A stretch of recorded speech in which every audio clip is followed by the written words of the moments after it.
Welcome back to our YouTube channel. તો આજના વિડીયોમાં આપણે વિશેષણ એટલે કે એડજેક્ટિવ વિશે જોઈશું. તો ચાલો શરૂઆત કરીએ.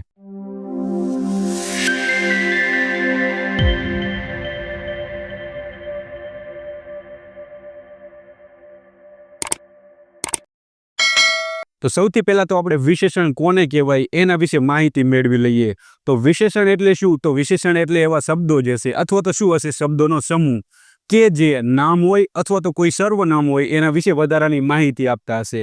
જેમ કે હું એમ કહું કે રવિ એક હોશિયાર છોકરો છે, તો રવિ કેવો છોકરો છે? હોશિયાર.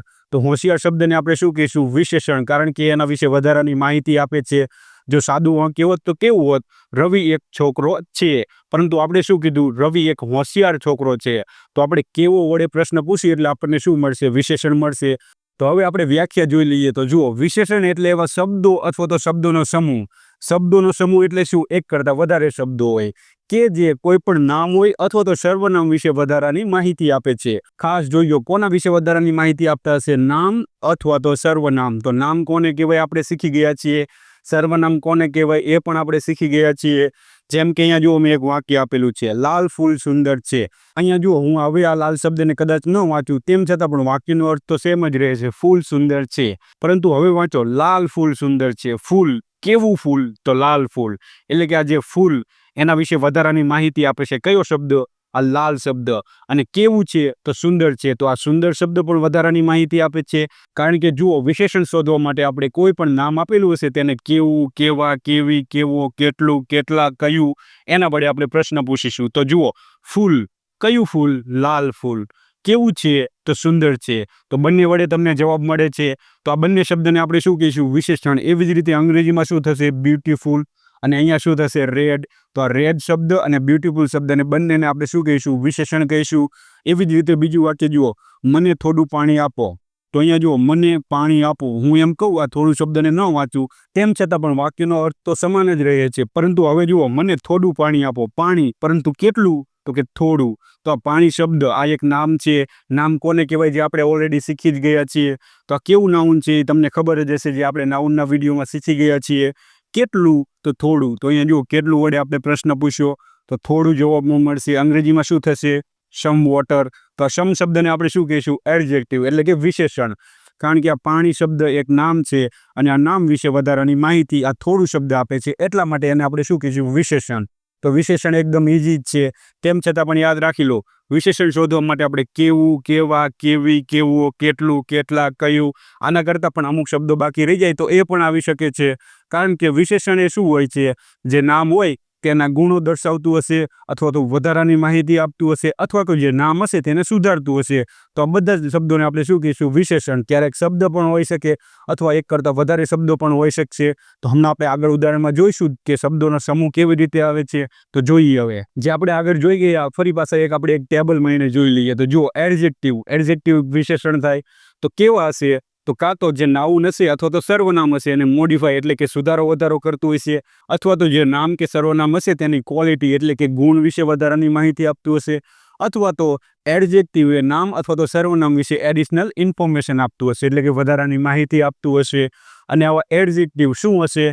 કાં તો વર્ડ એટલે કે એક જ શબ્દ હશે. કેવી રીતે? જેમ કે રેડ, બિગ, ઓનેસ્ટ, ગુડ. તો આ એક જ શબ્દ છે અને શું દર્શાવે છે?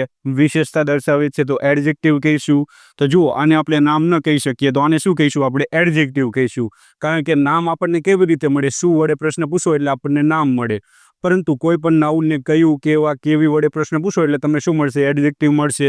તો અહીંયા જુઓ, આ રેડ શબ્દ આપેલો છે. જો આપણે આને શું વડે પ્રશ્ન પૂછીએ કે શું છે, તો આપણને લાલ એ જવાબમાં નહીં મળે. કદાચ મળશે પરંતુ તમને યોગ્ય નહીં લાગે. પરંતુ એમ પૂછો કેવું છે? લાલ છે. તો તમને યોગ્ય લાગશે. તો વિશેષણ હંમેશા કેવું, કેવા, કેવી વડે પ્રશ્ન પૂછશો એટલે તમને વિશેષણ મળશે. શું વડે પ્રશ્ન પૂછશો એટલે તમને નામ મળશે. અને શું કામ થાય છે એટલે તમને ક્રિયાપદ, જે આપણે આગળ ઓલરેડી શીખી જ ગયા છીએ. તો હવે આપણે જોઈશું કે ગ્રુપ ઓફ વર્ડ્સ એટલે કે શબ્દોનો સમૂહ હશે ત્યારે શું હશે. તો જુઓ, જ્યારે પણ વિશેષણ કોઈ પણ શબ્દોનો સમૂહ હશે ને ત્યારે બે પ્રકારે હોય. કાં તો ફ્રેઝ હોય અથવા તો ક્લોઝ હોય. ફ્રેઝ અને ક્લોઝ બંનેમાં થોડો ડિફરન્સ છે. એકદમ ઇઝી જ છે.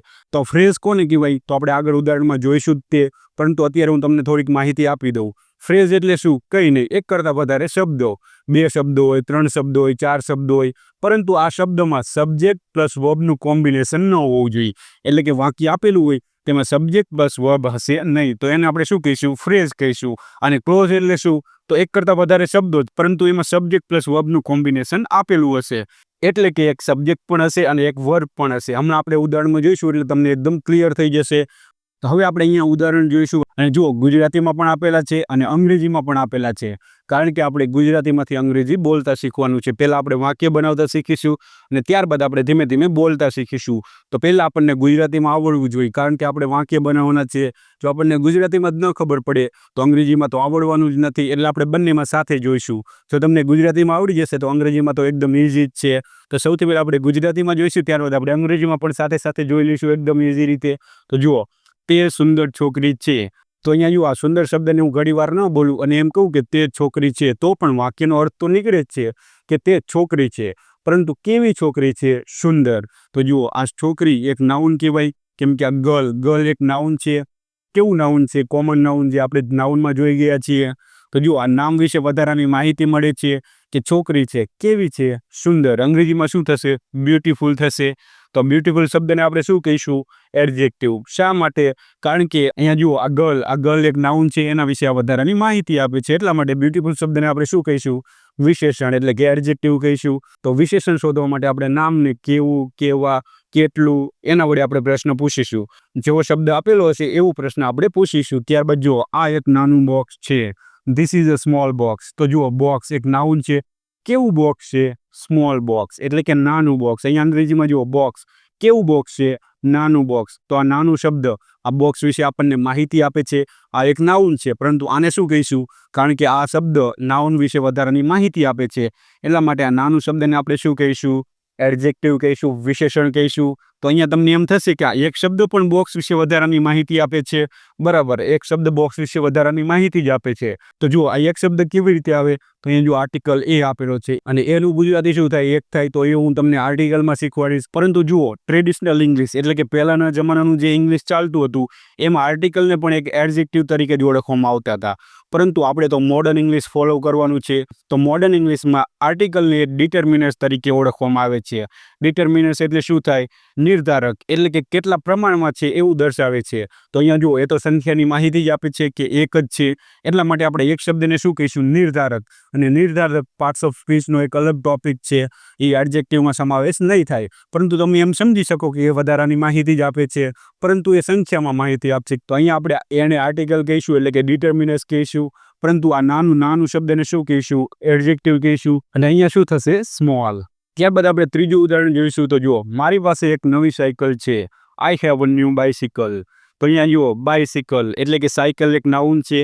કેવી સાયકલ છે? નવી. તમને જવાબમાં મળે છે ને, તમે પણ પ્રશ્ન પૂછો એટલે તમને પણ મળશે. સાયકલ છે તો કેવી છે? નવી. તો આ નવી શબ્દને આપણે શું કહીશું? એડજેક્ટિવ કહીશું, કારણ કે નાઉન વિશે વધારાની માહિતી આપે છે. એ અંગ્રેજીમાં શું થશે? ન્યૂ થશે. તો આને આપણે એડજેક્ટિવ કહીશું. આપણું નાઉન શું છે? બાઇસિકલ. અને એ તો એને આપણે આર્ટિકલ કહીશું, એટલે કે ડિટર્મિનર્સ કહીશું, કારણ કે એનું ગુજરાતી શું થાય? એક જ થાય. સંખ્યા વિશે માહિતી આપે છે.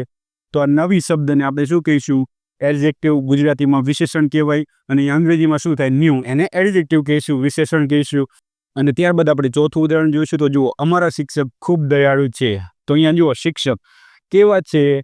ખૂબ દયાળુ. તમને શું જવાબ મળશે? ખૂબ દયાળુ. પરંતુ કેવા છે? તો અહીંયા આપણે શું મૂકીશું? દયાળુ, કારણ કે આ ખૂબ શબ્દ રહ્યો ને, એ દયાળુ વિશે વધારાની માહિતી આપે છે. એટલે કે આ વિશેષણ છે, એનું આ વિશેષણ છે. તો આને શું કહેવાય? આને એડવર્બ કહેવાય, જે આપણે આગળના વિડીયોમાં જોઈશું. અહીંયા આપણું એડજેક્ટિવ શું થશે? દયાળુ. શિક્ષક, તો શિક્ષક એક નાઉન છે. કેવા છે? દયાળુ. તો એટલા માટે આ દયાળુ શબ્દને આપણે શું કહીશું? એડજેક્ટિવ કહીશું.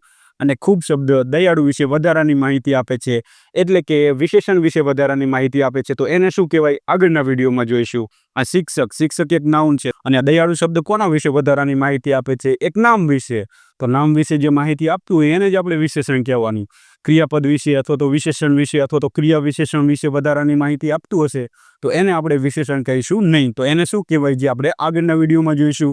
એવી રીતે અહીંયા જો અંગ્રેજીમાં શું થશે? કાઇન્ડ એટલે દયાળુ થાય. અને નાઉન શું થશે? ટીચર થશે. આ વેરી શબ્દને શું કહીશું? એડવર્બ કહીશું, જે આપણે આગળના વિડીયોમાં શીખીશું. અને ત્યારબાદ આગળનું વાક્ય જુઓ, હું ખૂબ થાકેલું છું. તો જુઓ આ વાક્યમાં નામ કે સર્વનામ શું આપેલું છે? સર્વનામ હું આપેલું છે. કારણ કે મારું કોઈક નામ હોય એના બદલે આપણે શું કહીએ? હું, તો એને સર્વનામ કહેવાય. તો હુંને પ્રશ્ન પૂછું, હું કેવો છું? થાકેલો છું. તમને શું જવાબમાં મળશે? થાકેલો છું, અથવા તો ખૂબ થાકેલો છું એવું જવાબમાં મળશે. પરંતુ આ ખૂબ શબ્દ કોના વિશે વધારાની માહિતી આપે છે? આ થાકેલા શબ્દ વિશે. તો અહીંયા અંગ્રેજીમાં શું થશે? ટાયર્ડ થશે. તો ટાયર્ડ શબ્દને આપણે શું કહીશું? એડજેક્ટિવ કહીશું. અને થાકેલા શબ્દ વિશે વધારાની માહિતી કોણ આપે છે? આ ખૂબ શબ્દ. અહીંયા શું થશે? આ વેરી શબ્દ થશે. તો આને આપણે શું કહીશું? આને એડવર્બ કહીશું, જે આપણે આગળના વિડીયોમાં શીખીશું. અને આ ટાયર્ડ શબ્દ આપેલો છે તે કોના વિશે વધારાની માહિતી આપે છે? આઈ વિશે, એટલે કે સર્વનામ વિશે. એટલા માટે એને શું કહેવાય? એડજેક્ટિવ કહેવાય. અને અહીંયા જુઓ આ ટાયર્ડ શબ્દ શું છે? V3 છે. કોનું V3? ટાયર્ડ ક્રિયાપદનું. તેમ છતાં પણ એને આપણે શું કહીશું? એડજેક્ટિવ. કોનું એડજેક્ટિવ? આઈ વિશે વધારાની માહિતી આપે છે એટલા માટે.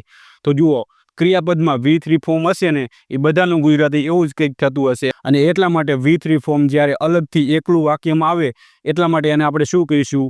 એડજેક્ટિવ કહીશું, એટલે કે વિશેષણ પણ કહીશું. અને આવું તમને V3ના સ્પેશિયલ યુઝીસ વાળો વિડીયો બનાવીશ, એમાં હું તમને શીખવાડીશ. અને આનાથી જે વાક્ય બનશે, કેવો વાક્ય બનશે? Simple sentence. તો સિમ્પલ સેન્ટેન્સ તમને આવડશે ને તો તમારા માટે અંગ્રેજી એકદમ ઇઝી થઈ જશે. તો અહીંયા આપણે 5 ઉદાહરણ જોઈ લીધા. તો અહીંયા બધા કેવા શબ્દો હતા? એક એક શબ્દ વિશેષણ તરીકે આવતો હતો. તો હવે આપણે જે ઉદાહરણ જોઈશું ને એમાં શબ્દોનો સમૂહ આવશે. તો ચાલો જોઈએ. તો અહીંયા જુઓ મેં એક વાક્ય આપેલું છે અને એક જ વાક્યને મેં ત્રણેય અલગ અલગ રીતે લખ્યું છે. એટલે કે એક વાક્યમાં એક શબ્દ એડજેક્ટિવ છે, અને બીજા વાક્યમાં એડજેક્ટિવ તરીકે એક ફ્રેઝ આવેલું છે, અને ત્રીજા વાક્યમાં એડજેક્ટિવ તરીકે એક ક્લોઝ આવેલું છે.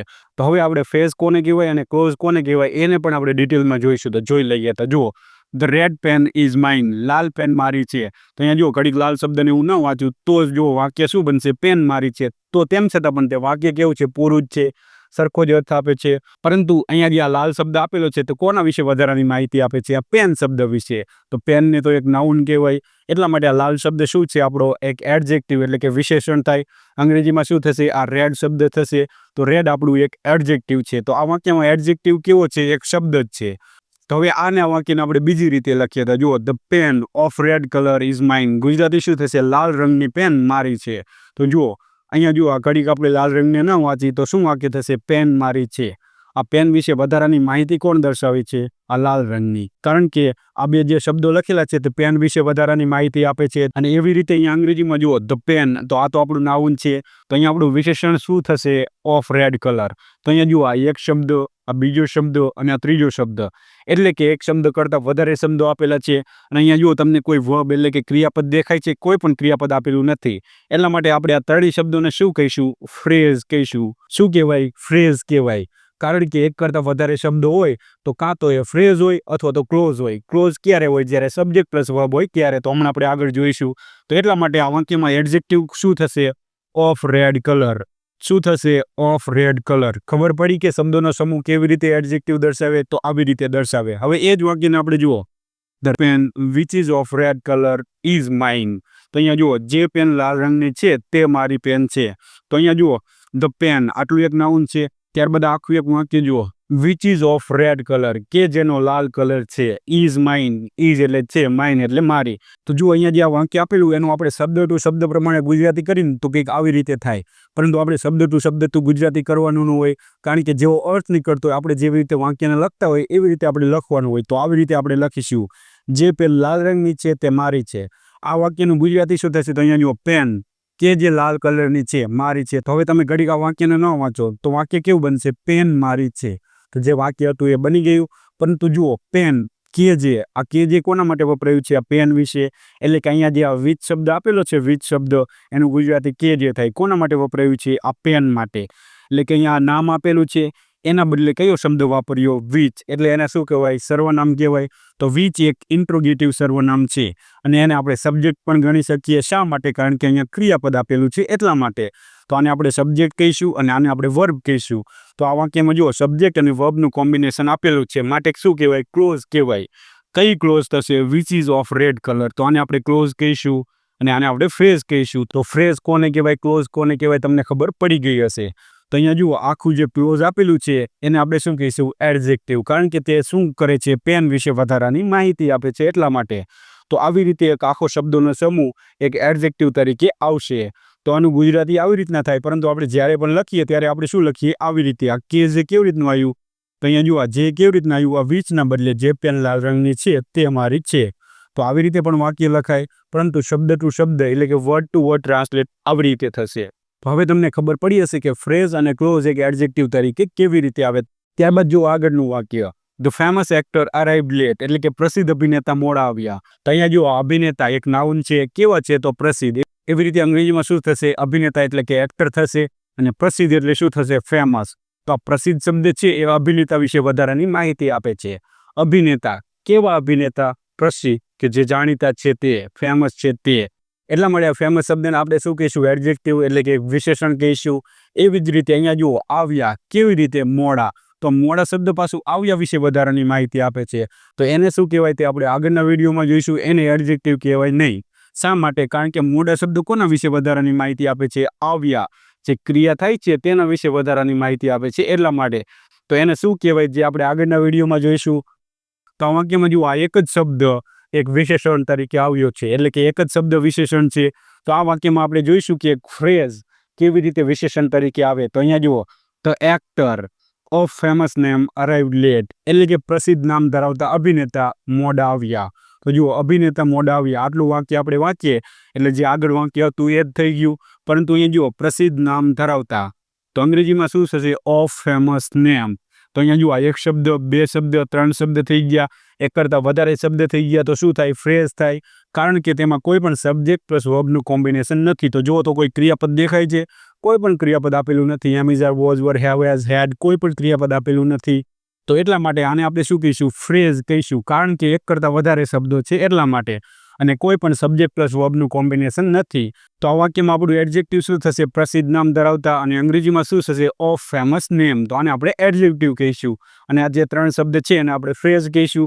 એવી જ રીતે હવે આ વાક્યમાં આપણે જોઈએ તો જુઓ, the actor who is famous arrived late, જે અભિનેતા પ્રસિદ્ધ છે તે મોડા આવ્યા. તો અહીંયા જુઓ, આ જે વાક્ય આપેલું છે એનું વર્ડ ટુ વર્ડ ટ્રાન્સલેશન આવી થશે, અભિનેતા કે જે પ્રસિદ્ધ છે મોડા આવ્યા.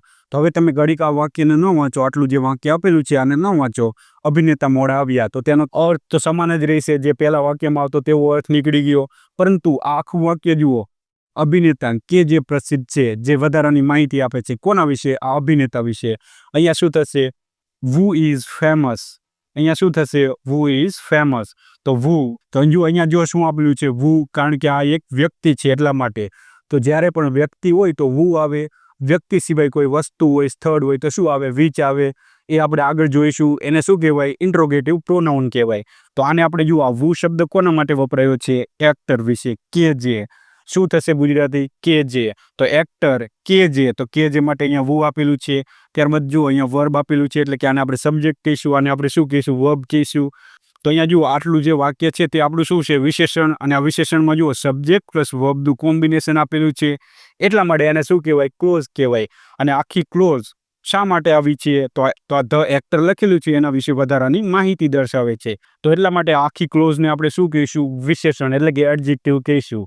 તો આવી રીતે ક્લોઝ પણ એડજેક્ટિવ તરીકે આવી શકે છે. તો આપણે જોયું કે એક વર્ડ પણ આવે, ત્યારબાદ આપણે જોયું કે ફ્રેઝ પણ આવે, અને ત્યારબાદ આપણે જોયું કે ક્લોઝ પણ એક આખું એડજેક્ટિવ તરીકે આવે. તો હવે તમને સમજાઈ ગયું હશે. તો અહીંયા આપણો વિડીયો એડજેક્ટિવ કોને કહેવાય એ આપણે શીખી ગયા. સિમ્પલ યાદ રાખો, એડજેક્ટિવ એટલે શું? તો કે નામ કે સર્વનામ વિશે જે શબ્દ અથવા તો શબ્દનો સમૂહ વધારાની માહિતી આપે તેને શું કહેવાય? એડજેક્ટિવ એટલે કે વિશેષણ કહેવાય.